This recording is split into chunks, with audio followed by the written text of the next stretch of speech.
یہ ذہن میں ڈال لیں کہ جو پوٹینشل پاکستان میں ہے شاید ہی دنیا میں کسی ملک میں ہے.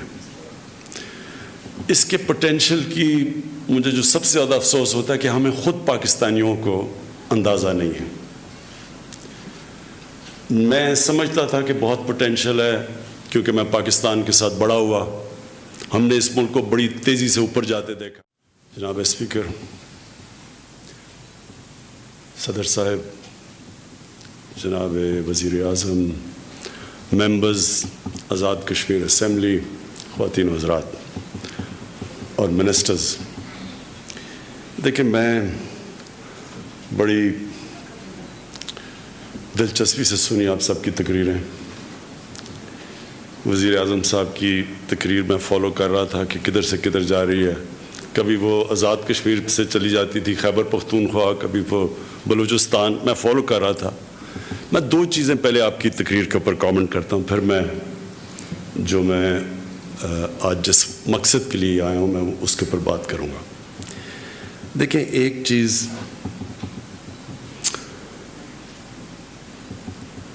یہ ذہن میں ڈال لیں کہ جو پوٹینشل پاکستان میں ہے شاید ہی دنیا میں کسی ملک میں ہے.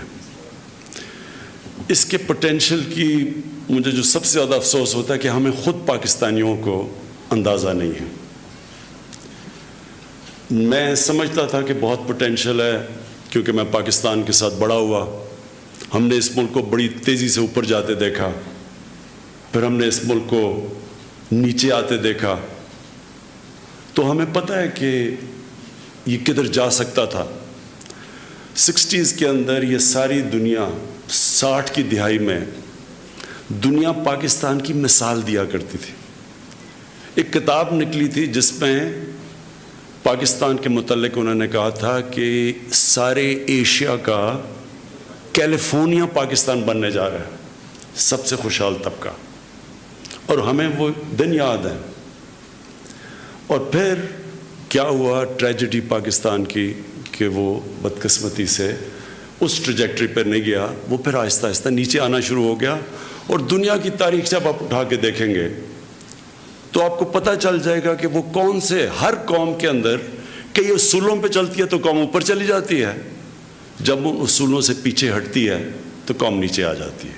یہ ہمارا نہیں ہے. دنیا کی تاریخ اٹھا کے دیکھیں کیسے بڑی قوم بنتی ہے، امپائر بن جاتا ہے، پھر وہ نیچے آ جاتی ہے. تو وہ اگر ہم جو اللہ کے بنائے ہوئے قانون، جو ہم جب مدینہ کی ریاست کی بات کرتے ہیں تو مدینہ کی ریاست میں سرکار مدینہ نے کئی قانون بنائے تھے، انہوں نے کئی پرنسپلز رکھے تھے جس کی وجہ سے وہ قوم اوپر گئی تھی.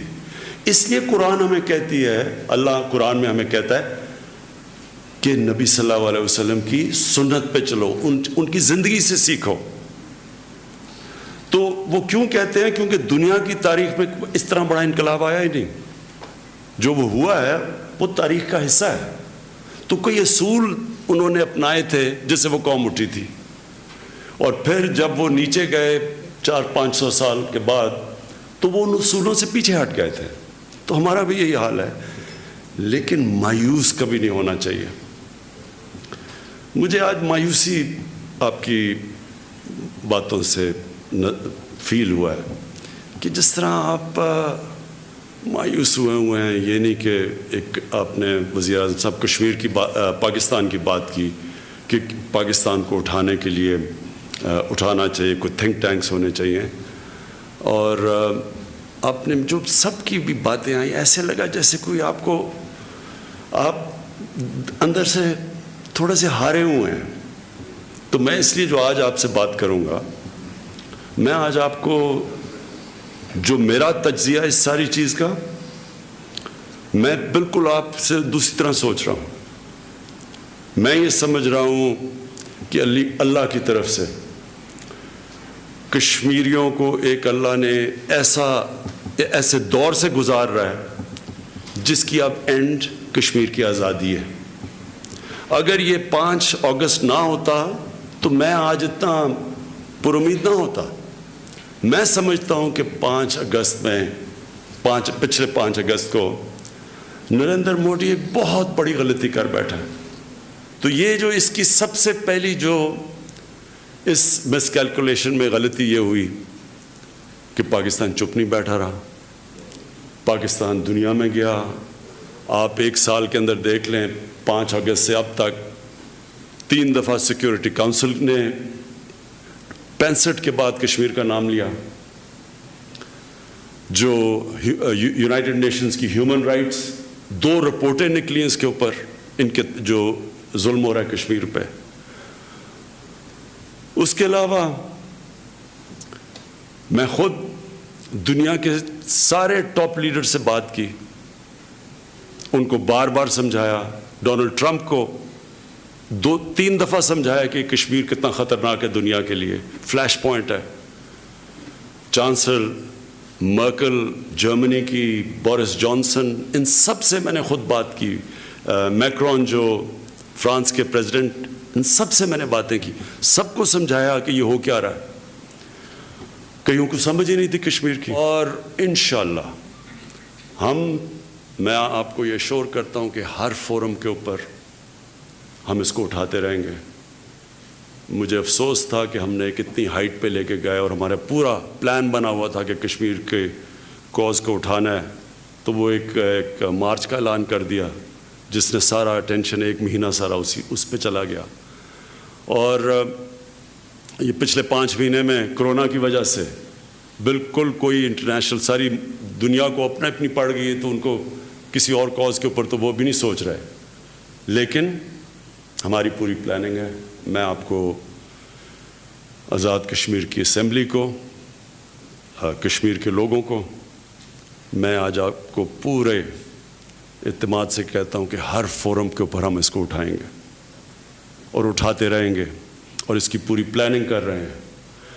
یہ جو نقشہ پولیٹیکل میپ کشمیر کا آیا, میں اس کے پیچھے آپ کو اس کے پیچھے اپنی فلسفی بتا دوں.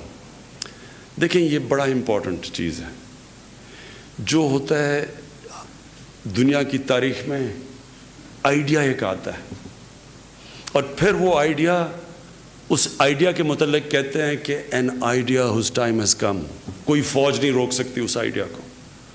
یہ بڑا امپورٹنٹ ہے کہ ہمارے بچوں کو سارے پاکستان میں پتہ چلے کہ اصل میں جو ہم اگر یونائٹڈ نیشنز کی, اور میں واضح کر دوں کہ ہر فورم پہ ہم کہتے ہیں کہ یونائٹڈ نیشن سیکیورٹی کونسل کی ریزولوشن کے اوپر مسئلے کا حل ہونا چاہیے. کوئی ایسا فورم نہیں ہے, میں یونائٹڈ نیشن سے لے کے ہر جگہ, اور اس نقشے کے اوپر بھی لکھا ہوا ہے کہ subject to the United Nation Security Council resolution.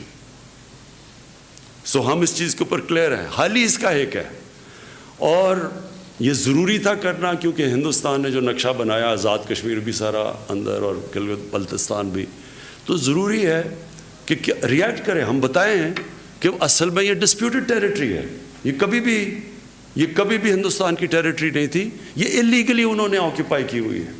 اور یہ جو سب کچھ کام کیا, یہ انہوں نے اپنے لیڈرز, نہرو کی سٹیٹمنٹس پڑھ لیں, اس کے بیان پڑھ لیں, سب وعدہ کرتے رہے کشمیریوں کو کہ ان کو رائٹ ملے گا پلیبسائٹ کا, ریفرینڈم کا, فیصلہ کرنا کہ اپنی فیوچر کا. وہ رائٹ نہیں دیا گیا.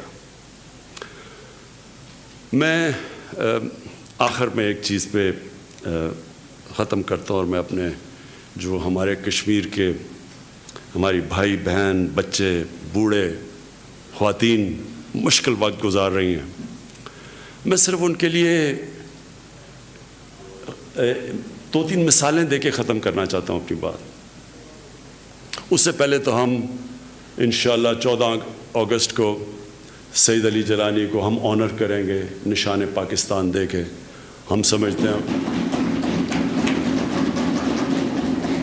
ایک بہت بڑے, صرف کشمیر کے لیڈر نہیں, دنیا میں بھی کہیں اس طرح کا انسان ہے, وہ دنیا کا میں لیڈر تسلیم کیا جاتا ہے جو اپنے موقف پہ بالکل کھڑا ہے اور تھرو آؤٹ کھڑا رہا ہے اور کسی قسم کا خوف نہیں ہے. دیکھیں, میری زندگی کا تجربہ یہ ہے کہ انسان ہارتا تب ہے جب وہ ہار مان جاتا ہے. جو انسان ہار نہیں مانتا، ہار اس کو ہرا نہیں سکتی.